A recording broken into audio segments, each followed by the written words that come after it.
é o menor do país. Zerei o ICMS do trigo, da farinha do trigo, do pão, do macarrão, das bolachas sem recheio. Reduzimos imposto em quase todas as áreas.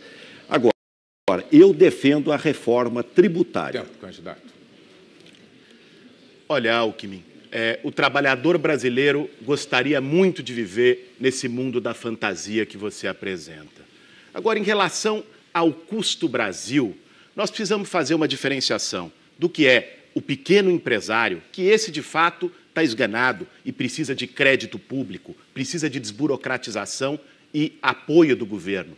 E o grande empresário, que esse recebe todo tipo de tapete vermelho, champanhe e benesses. Só nesse ano foram 280 bilhões de reais em desonerações fiscais, ou seja, de liberar esses grandes empresários de pagar imposto. O Alckmin deu a contribuição dele, o Temer também, todos eles deram essa bolsa empresário. Para nós, temos que diferenciar bem o que é gasto e investimento. Olha, educação, saúde não é gasto, é investimento no futuro. Gasto é bolsa empresário. Gasto é fazer com que os super ricos não paguem imposto.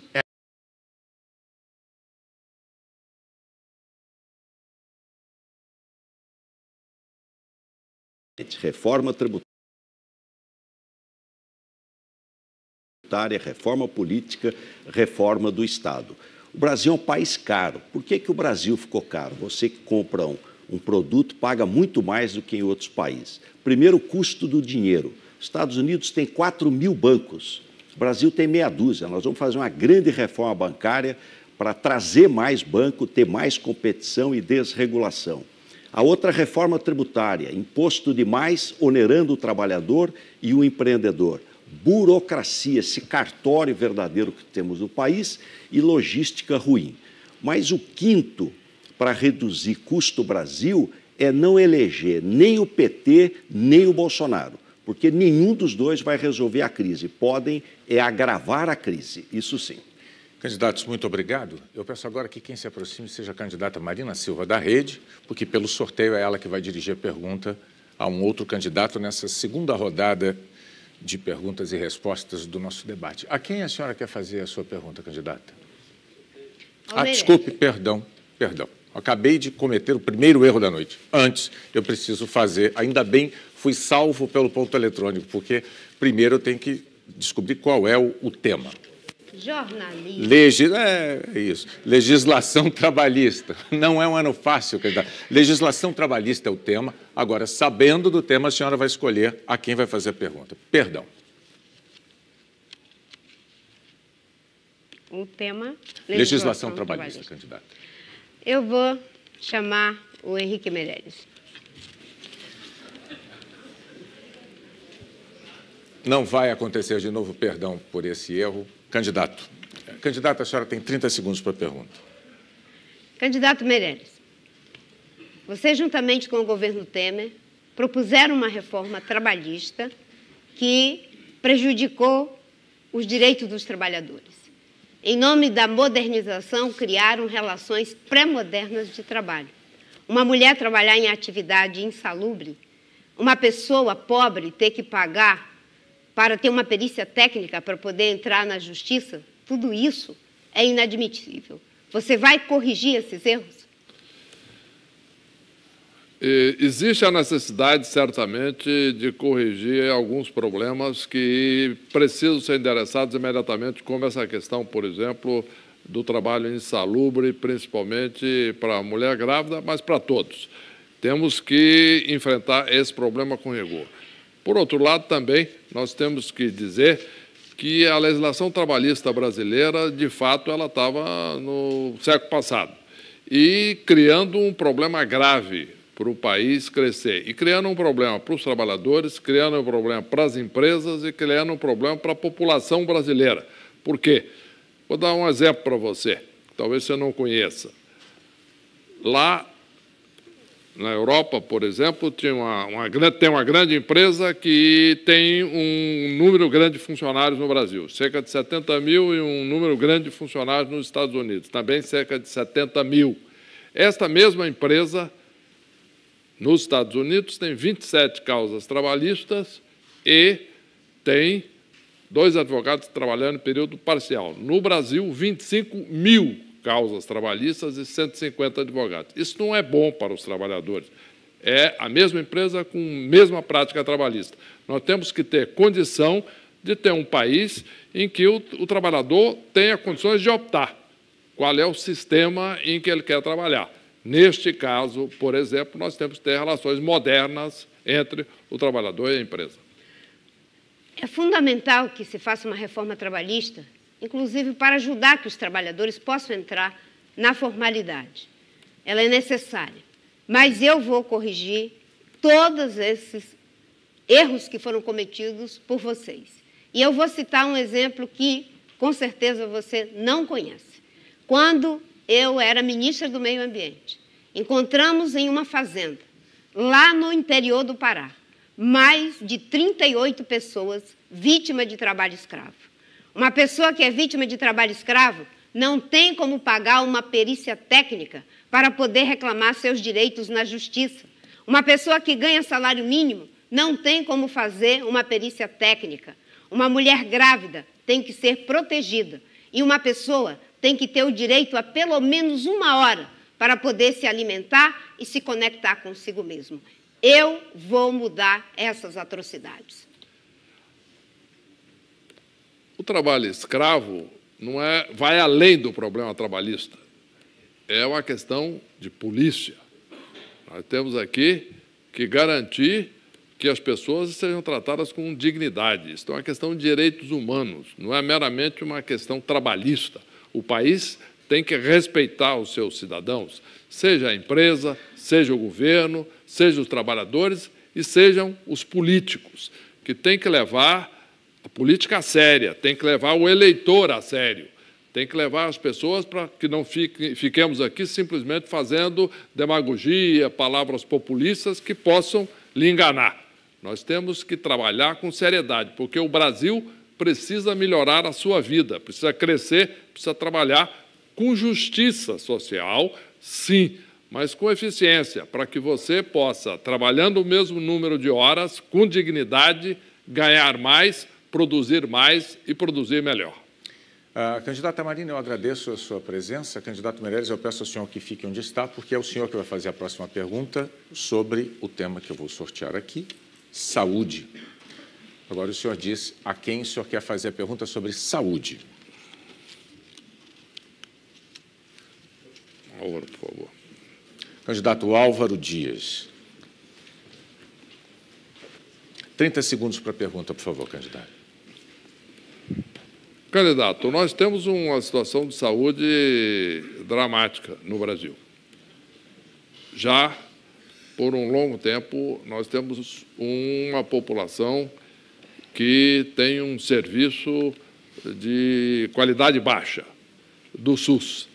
Nós temos que informatizar o SUS, sim, mas o que nós podemos fazer para garantir que as pessoas tenham um atendimento de primeira qualidade, que possam, estando doentes, ser atendidos imediatamente e não esperar em fila durante, inclusive, a madrugada? Em primeiro lugar, não roubar. E, segundo, ter competência de gestão. Vocês não tiveram. O senhor estava lá. O senhor foi chamado, esteve lá, em todos esses governos, Lula, Dilma e Temer. O senhor esconde a Dilma? Esteve lá como autoridade olímpica no governo Dilma. Não esconda a dona Dilma. Na verdade, nos últimos 15 anos, 160 bilhões de reais que estavam provisionados para a saúde foram desviados. Aí o que ocorreu? Os procedimentos médicos tiveram pagamentos defasados e foram comprometidos. O SUS, que é um grande programa, acabou sendo um programa pífio, um desastre, um caos.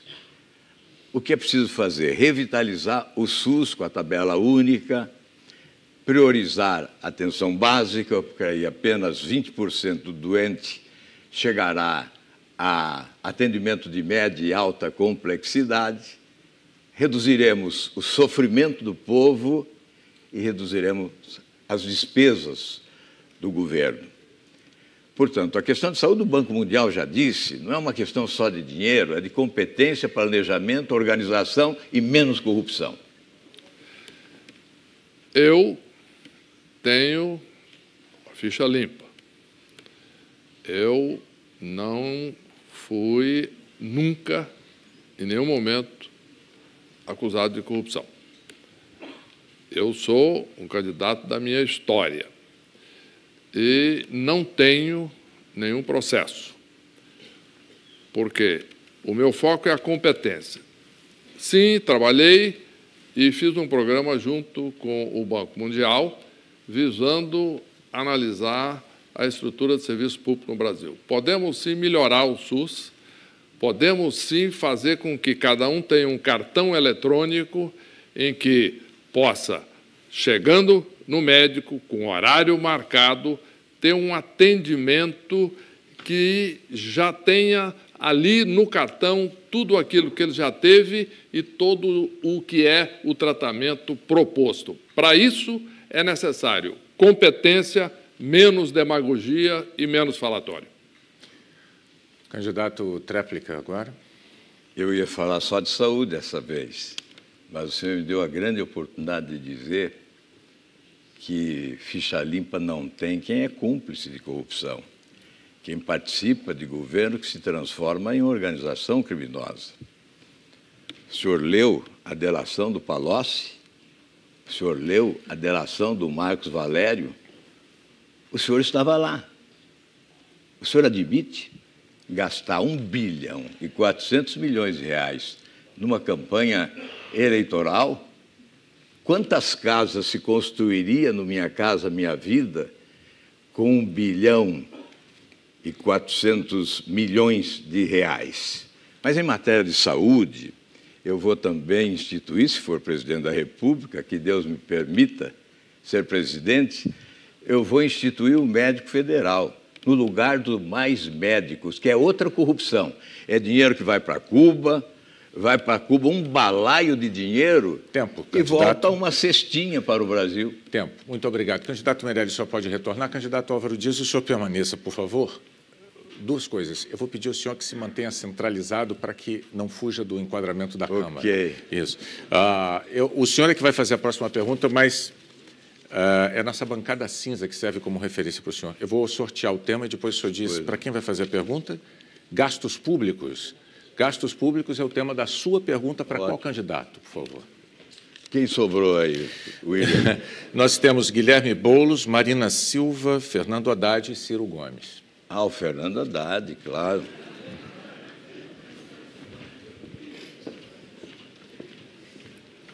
Trinta segundos para a sua pergunta, por favor, candidato.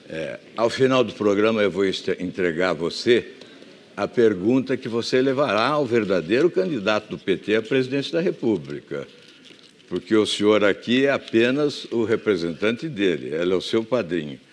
Em matéria de gastos públicos, vocês gastaram horrorosamente, especialmente na Petrobras. Gastaram não, roubaram o dinheiro público. E eu gostaria de perguntar a você o que você vai fazer com essa ação última em relação aos acionistas americanos. Em primeiro lugar, eu acho que você deveria ter mais compostura nesse debate. O senhor não respeita tempo, não respeita seus adversários, não respeita as regras do debate, faz brincadeira com coisa séria, coisa muito séria. Eu quero dizer para o senhor que, em termos de gastos públicos, os nossos governos, pela primeira vez, colocaram o pobre no orçamento. Todos os programas sociais conhecidos no Brasil, Minha Casa Minha Vida, Luz para Todos, ProUni, universidades públicas federais, institutos federais, transposição do São Francisco, o que o senhor imaginar foi feito nos governos nossos, né, com os resultados sociais conhecidos. Agora, nós vamos retomar muita coisa que vocês destruíram, estão destruindo. Nós vamos retomar o crescimento do Brasil, diminuindo os impostos dos mais pobres, para que eles aumentem o poder de compra e possam voltar a comprar para ativar a economia e gerar empregos. Nós vamos enquadrar os bancos, porque os bancos estão cobrando juros extorsivos da população, sobretudo do empresário, daquele que precisa fazer um crediário e daquele que está endividado e não consegue pagar as suas contas.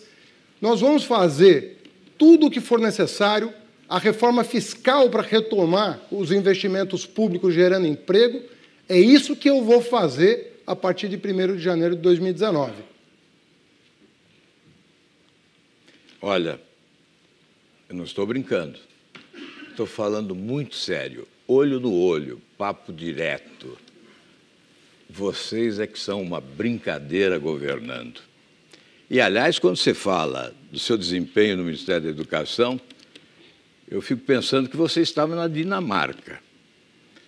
Mas o que eu estou dizendo é que só nesta ação da Petrobras, na última, de 20 bilhões, esse acordo para evitar o prosseguimento de uma ação judicial de acionistas americanos, porque a Petrobras foi assaltada pelo PT nos últimos anos, foi pilhada 20 bilhões de reais. Sabe o que significa isso?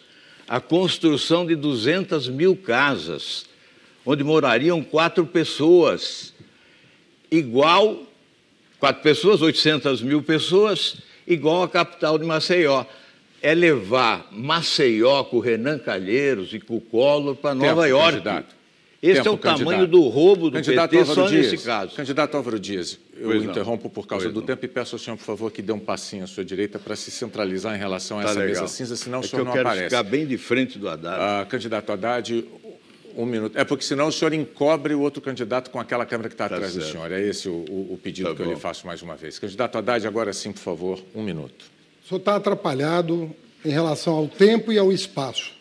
O senhor precisa se situar aqui. Só em relação ao PT. 15 bilhões de dólares custava a Petrobras quando nós assumimos. Hoje ela custa 80 bilhões de dólares a valor de mercado. Sabe por quê? Porque nós multiplicamos por 10 o investimento da Petrobras. Sem isso, nós jamais acharíamos o pré-sal, que é o passaporte para o futuro, se vocês pararem de vender para os americanos o que é do povo. Eu vou retomar o petróleo da Petrobras para investir em saúde e educação. E você aprovou uma lei para alienar para os americanos o que é dos brasileiros. Isso eu não vou permitir, isso vai ser revisto no dia 1º de janeiro de 2019. Posso te assegurar isso. Em relação ao meu trabalho no Ministério da Educação, você não sonha com o que eu fiz. Os governos que se apoiou não fizeram 10% do que eu fiz para o filho do trabalhador entrar na universidade pela primeira vez na história do país. Tempo esgotado. Obrigado, candidatos. Eu vou sortear aqui a próxima pergunta. Candidato Meirelles está pedindo o direito de resposta. Nós vamos analisar a sua questão, certo? Eu vou aqui sortear o tema da próxima pergunta, transportes. Quem vai fazer essa pergunta pelo sorteio é o candidato Geraldo Alckmin, do PSDB. Uma pergunta sobre transportes. O senhor vai dirigi-la a qual candidato? Candidata Marina Silva. Candidata Marina.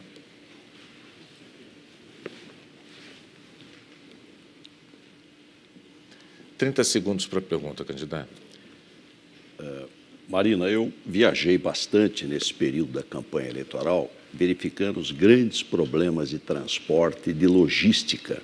Fui ao norte, estive lá em Porto de Miritituba, no Rio Tapajós, Santarém, depois estive também em Marabá, no Tocantins, e vejo que um grande problema de custo Brasil, ou seja, não consegue tirar soja do Mato Grosso para chegar até lá no Porto de Miritituba, Itaituba, depois a Transamazônica, a BR-163, Tempo, candidato. Ferrovias. Qual a sua proposta? Minha proposta é de que se tenha infraestrutura para o desenvolvimento sustentável. Quando eu fui ministra do Meio Ambiente, tive a oportunidade de fazer os licenciamentos mais difíceis, inclusive a BR-163, que liga a estrada Cuiabá-Santarém. E eu tenho a exata noção da dificuldade que temos em relação à infraestrutura do Brasil. Hoje nós perdemos 30% da nossa produção agrícola, por falta de infraestrutura logística, por falta de armazenamento, por falta de portos. E, no meu plano de governo, nós vamos trabalhar diferentes modais. Vamos investir em rodovias, recuperando e criando algumas. Vamos investir em hidrovias. Na Amazônia há um potencial muito grande, inclusive no estado do Amazonas é o que tem o maior potencial.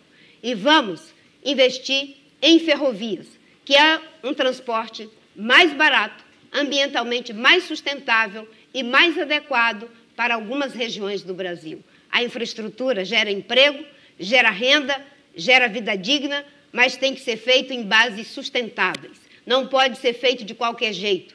Um projeto, para ser feito, tem que ser economicamente viável, socialmente justo e ambientalmente sustentável, e é isso que nós vamos fazer no Brasil inteiro.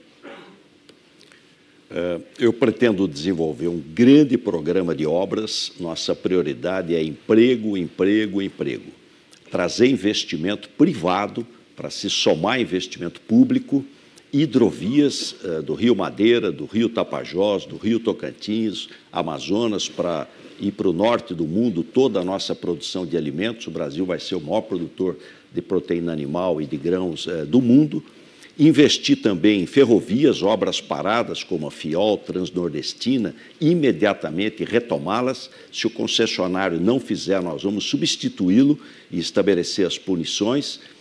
Integrar com os modais rodoviários e nas grandes cidades, metrô e trem, transporte de alta capacidade e de qualidade, metrô, trem, corredores de ônibus, VLT, monotrilhos, qualidade de vida, para a família poder chegar mais cedo em casa, ficar com seus filhos e ter vida melhor. Quando eu cheguei no Ministério do Meio Ambiente, existiam muitos projetos parados. Um deles era a BR-163, da época do governo do PSDB. E eu tenho o compromisso de fazer com que a infraestrutura do nosso país possa ser trabalhada em parceria com a iniciativa privada, possa ser trabalhada, sobretudo, ouvindo as populações locais em algumas áreas, sobretudo no caso da Amazônia. Hoje há uma demanda muito grande para que a região possa se desenvolver. E nós vamos fazer isso, porque temos capacidade técnica e temos autoridade para poder debater com a sociedade quais são os projetos que podem ser feitos em termos de rodovias, de ferrovias e de hidrovias. E no caso das cidades, nós vamos fazer com que o transporte público seja de qualidade para que não se tenha que viver como se vive aqui em São Paulo, horas e horas dentro de um ônibus. Tempo, candidatos, muito obrigado. Eu peço que retornem aos seus lugares. Candidato Meirelles, o senhor tem direito a uma resposta agora. Daí mesmo, candidato, o senhor não precisa se levantar, porque o senhor foi chamado de cúmplice de corrupção. O senhor tem 1 minuto para se defender da acusação. O candidato Álvaro Dias está confuso, inclusive, sobre o que é um ficha limpa. Eu nunca tive uma acusação sequer por corrupção na vida.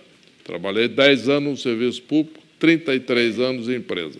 Não tenho nenhum processo. Isto é um ficha limpa.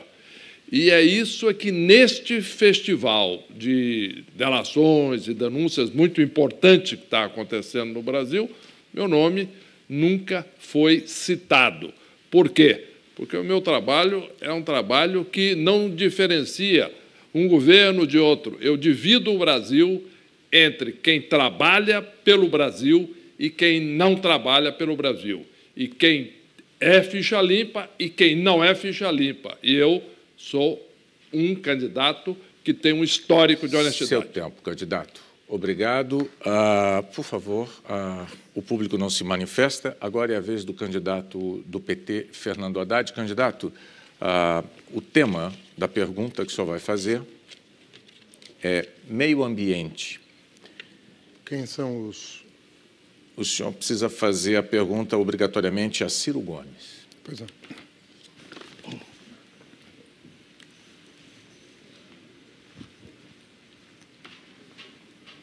Bonita gravata, Fernando. Ciro, existe uma contradição aparente no Brasil entre o agronegócio e o meio ambiente.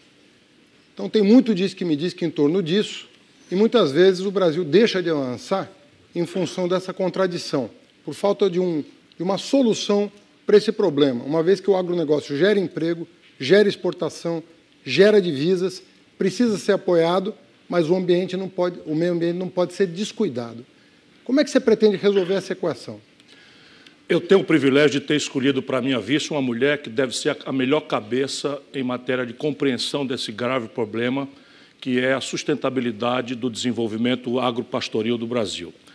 E não só a minha vivência, eu trabalhei com Marina no licenciamento da BR-163, o Brasil talvez seja o último país do mundo onde o conceito de desenvolvimento sustentável possa ser praticado.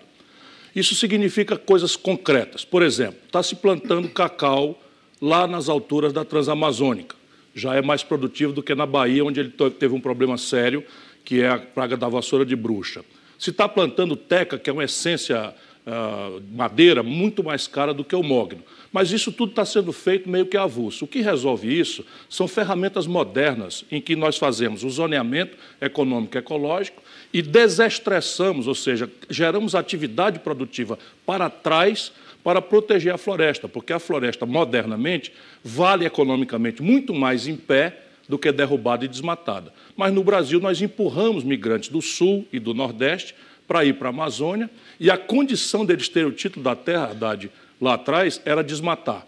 E, de repente, mudam as leis e não se ensinou à população brasileira dos rincões do interior, do centro-oeste, do interior da Amazônia, especialmente, onde essa questão é mais grave, as outras alternativas. Esse é o meu caminho, mudar o perfil econômico e oferecer atividades alternativas que sejam protetivas das populações tradicionais e das áreas mais sensíveis. Ciro, eu concordo com as suas ideias, são muito boas para o agronegócio, mas eu faria uma proposta adicional. No Brasil, para aumentar a produção agrícola, nós não precisamos derrubar uma única árvore, desde que nós combatamos a especulação de terra. Tem muita terra desmatada já que não tem produtividade. E uma das razões para isso é que tem uma tabela antiga, dos anos 70, que não foi atualizada até hoje, em função da pressão dos ruralistas para que ela não seja atualizada. Isso impede o governo de sobretaxar a terra improdutiva ou mesmo de desapropriar a partir da concessão de títulos da dívida agrária. Portanto, nós vamos ter que enfrentar esse desafio. Nós sabemos que os ruralistas modernos, esses estão produzindo, não são um problema. Mas os ruralistas arcaicos, que estão apoiando inclusive o Bolsonaro, estão resistindo a modernizar o campo no Brasil. Se há um país, volto a dizer, que tem condição de buscar harmonia entre a produção, a necessidade de gerar riqueza, de gerar emprego para o nosso povo e a necessária preservação dos nossos recursos naturais, biomas sensíveis, aquíferos, enfim, populações tradicionais, esse país no mundo é o Brasil. O que falta no país, entretanto, é uma estratégia, um projeto. E eu, Haddad, sou candidato. Eu tenho que dizer a você que, apesar de eu ter colaborado, enfim, o PT teve esses 14 anos no poder e não teve essa audácia de fazer. Não é que não tenha feito coisas boas, fez, mas também perdeu a condição política de reunir a população brasileira. E essa é a minha preocupação nesse instante. Boas ideias, mudanças estruturais, mas isso necessita um ambiente político em que a gente tenha energia e condição política para enfrentar o fascismo, a radicalização estúpida que o Bolsonaro representa. Essa é a minha preocupação na noite de hoje. Obrigado, candidato. Candidato Ciro Gomes, o senhor permanece. É o senhor que vai fazer a próxima pergunta e essa pergunta será para o candidato Boulos. Eu posso só pegar uma aguazinha ali? À vontade, por favor. Obrigado. Enquanto isso, eu vou sortear aqui. É o tempo. Enquanto isso, eu vou sortear. O senhor pode se aproximar, candidato. Na dinâmica, é a última dupla possível. Eu vou sortear aqui o tema. Combate às drogas é a pergunta que o senhor vai dirigir ao candidato Boulos. Meu caro Guilherme, assim chamado Boulos, não é? O Brasil tem hoje 760 mil pessoas presas. 70% disso jovens, presos pela polícia, com minúsculas quantidades de droga, para fazer estatística ou simplesmente para matá-los. E, ao entrar no presídio, essa garotada acaba se transformando em soldados do crime organizado e das facções, se não morre. Qual é a sua compreensão desse problema? Olha, Ciro, primeiro dizer que a política que tem sido feita no país, de chamada guerra às drogas, de combater supostamente o tráfico de drogas, indo para as favelas, militarizando, botando polícia, como se o comando do crime organizado tivesse dentro do barraco de uma favela. A gente sabe muito bem que o comando do crime organizado nesse país está muito mais perto da Praça dos Três Poderes, em Brasília, ou da grande indústria da arma, do que de qualquer favela desse país. A droga não nasce lá dentro do morro, ela chega lá, chega dos atacadistas. E olha, essa ideia de que o usuário de droga tem que ser tratado com porrada, com bomba, com prisão, essa ideia está superada em todas as partes do mundo. E nós precisamos superar aqui também. A questão das drogas não pode ser um tema do Código Penal, porque isso só leva ao encarceramento em massa. A população de presos no Brasil dobrou nos últimos 10 anos. Eu pergunto, alguém está se sentindo mais seguro com isso? Eu creio que não. Essa ideia do Bolsonaro de que tem que prender mais, dar mais arma, botar mais polícia, essa ideia não resolve aqui nem em nenhuma outra parte do mundo. Droga não é caso do Código Penal, não é caso de polícia. Abuso de substância química é caso de saúde pública, é caso do SUS. E é assim que tem que ser tratado e é assim que nós vamos tratar. Você falou em indústria da arma, eu vou só fazer um parênteses aqui nesse minutinho que eu tenho.